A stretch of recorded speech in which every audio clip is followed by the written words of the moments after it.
네, 와이드경제 시간입니다. 조금 전에 좀 착오가 있었는데요. 오늘 와이드경제 주제는 헬릭 스미스입니다. 헬릭 스미스가 오늘 악재로 인해서 급락 그리고 현재는 하한가를 기록하고 있습니다. 저희가 앞서 소개 영상에서 다른 내용이 나간 점 다시 한번 죄송하고요. 양해 부탁드리겠습니다.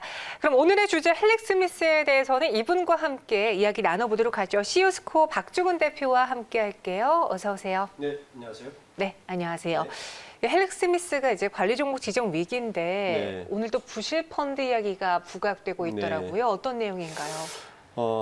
두 가지 때문에 악재가 터졌죠. 네. 첫 번째는 그 헬릭 스미스가 기업의 자산을 투자를 한 게 있는데 그게 모 사모펀드를 투자했는데 그 사모펀드의 회수 기일이 지났는데 회수를 못했습니다. 그래서 이게 위기가 아니냐.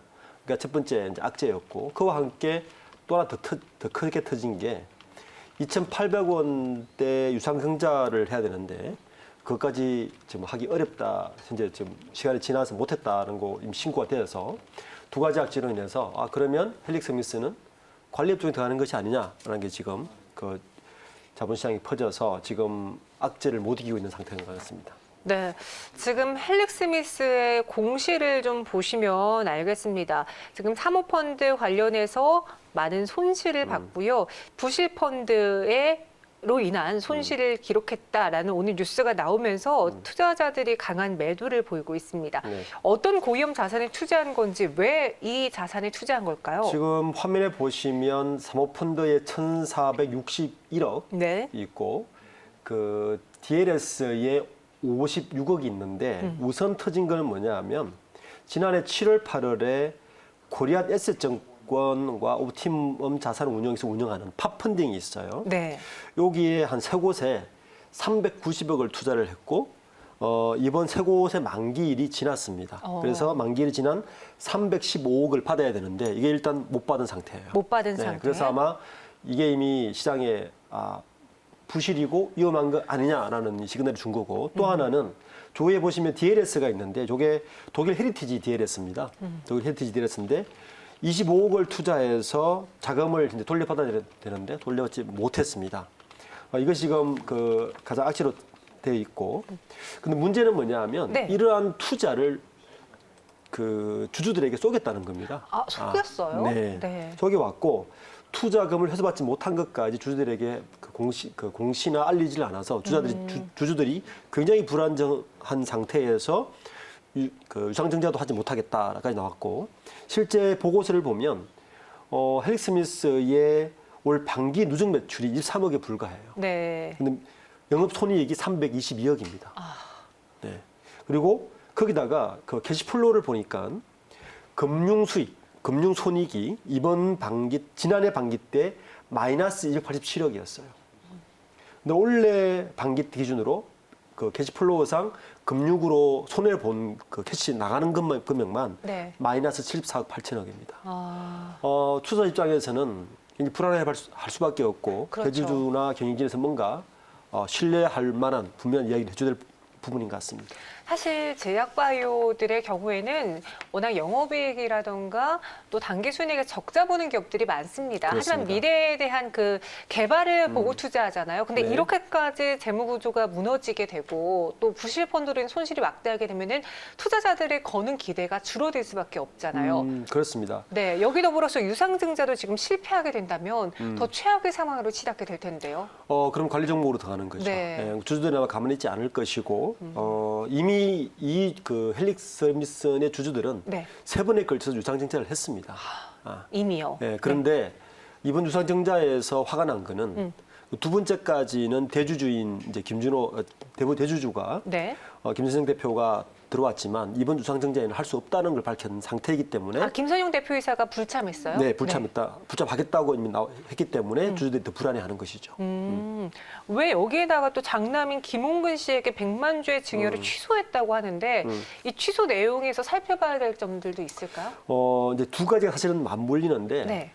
둘 다 요약하자면 김선영 대표가 유상증자를 하지 않겠다고 한 가장 큰 이유는 자금력의 부족이다. 왜냐하면 작년 8월에 작년 8월에 2차 유상증자를 할 때 당시에 한 12만 주 정도를 정지했는데 그때 163억을 가지고 있는 그 자기 주식담보대출 그리고 차입 등을 통해서 이미 자금을 된 상태이기 때문에 네. 이번에 2,800 유상증자에서 김선영 대표가 할 수가 없다는 게 사실은 입장이고 방금 말씀하신 아들 장남이죠. 그 김홍근 씨. 장남에게 그 두 차례 지난해 그 10월하고 지난 9월, 작년 10월하고 올해 9월 두 차례 정리를 한번 했다가 취소하고 한 번 더 취소를 했습니다. 네.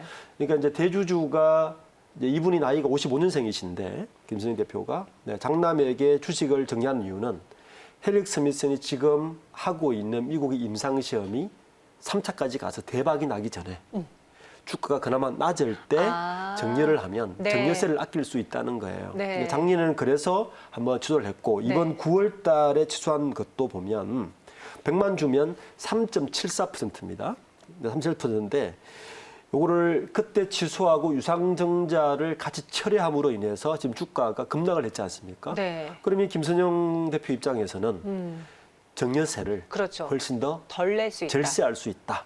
이런 판단에서 한 것 같아서 어쩌면 유상증자 철회와 이 취소, 정년 취소가 같은 맥락에서 봐야 되는 거 아니냐라는 게 하는 게 이제 주주들의 입장인 것 같습니다. 그러니까 쉽게 말해서 갖고 있는 주주들의 경우는 이 연일 유상증자와 부실펀드 악재로 인해서 보유한 자산이 금액이 줄어들고 손실을 보고 있는데 절세를 목적으로 장남에게 증여하려고 했던 지분을 다시 취소해버렸다. 네. 당연히 주주들 입장에서 네, 원성이 클 그렇습니다. 수밖에 없겠습니다. 그럼 이 관리 종목 위기에서 타파할 수 있는 해결책은 없는 건가요?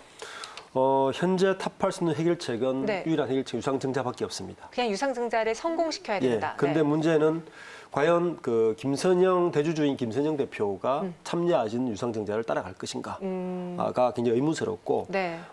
지난주에 미국에 있었던 그 재생의학연합회에서 발표했던 어떤 2차 시험까지 간 걸 본인이 직접 발표를 했거든요. 네. 가보면 그걸 보니까 의지는 있지만 과연 유상증자를 따라오지 않고 주주들이 참여할 수 있을까 하는 게 의문스럽습니다. 이 주주인 김선영 대표이사가 유상증자를 하지 않는다면 헬릭 스미스 주주들 역시도 마음이 돌아설 테고 그럼 그렇죠. 유상증자 실패 결국 관리 종목으로까지도 될 수 있습니다. 있다라는 지금 최악의 시나리오가 나오고 있습니다. 그래서 현재 주가가 하한가까지 급락을 한 건데 그럼 헬릭 스미스를 투자하신 분들은 도대체 무엇을 기대하고 투자했을지 아마 헬릭 스미스 엔젠시스라는 치료제이지 않았을까요? 맞습니다. 네.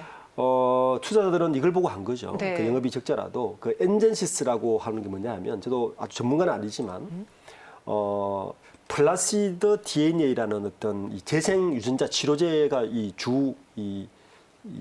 기업에서 하고 있는 파이프라인입니다. 네. 이 DNA 기술을 기반으로 VM20이라는 거를 지난주에 발표를 했어요. 요거는 그 루게릭병 같은 어떤 그 신경 재생 효과를 볼 수 있는 DNA고, 요 파이프라인에 같이 있는 게 VM206이라고 다음에 지금 하고 있는 게 유방암 네. 제조합 단백질 기반이고, 그 다음 하는 게 VM50이라고 해서 혈소판 감소증까지 돼 있어서 대부분의 이 기업의 파이프라인은 유전자 DNA를 기반 기술로 하는 플라스틱 DNA를 기반 기술로 하는 재생 치료. 그러니까 기존에는 우리가 신경통 이런 게 있으면 네. 진통 효과만 있는데 그게 아니라 재생 치료를 통해서 본질적으로 문제를 해결하겠다는 것이 이 기업의 핵심 기술이고, 미국 그 FDA에서도 지난 2018년에 엔제시스를 첨단 재생 의료 치료제로 이미 선포를 한 상태입니다. 네. 근데 문제는 이미 그 시장에서 그 임상 시험에서 한번 탈락하지 않았느냐라는 걸 이제 그거는 해결이 된 거고, 약이 혼합됐다는 것은 혼합이 된 거고,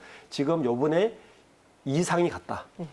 이상이 갔다면 주가에 반영이 돼야 되는데 전혀 반영되지 않고 있는 이유는 바로 이 유상증자 문제와 뭐 아까 그런 사태들이 신뢰를 주지 못하고 있는 것이 가장 치명적인 약점인 것 같습니다. 네, 저도 최근 몇 달 동안 나온 뉴스를 보니까 헬릭 스미스가 엔젠시스의 상업화를 위한 대규모 생산 기반을 구축했고 여기에 루게릭병 미국 임상 2A상 임상 설계를 제출했습니다. 그러니까 투자자분들은 이런 엔젠시스에 대한 실적으로 연결될 수 있다는 기대감, 그리고 이 루게릭병 등 여러 가지 파이프라인에서 적용될 수 있지 않을까 하는 기대감 때문에 매수를 했는데 유상증자라는 걸림돌, 네. 여기에 부실펀드라는 악재까지 더해지면서 관리 위기까지 처한 겁니다. 그럼 지금 갖고 있는 투자 투자자분들의 경우에는 하한가라서 바로 당장 못 팔겠지만 최대한 빨리 빠져나오는 게 정답일까요? 어떻게 투자 전략을 세울까요?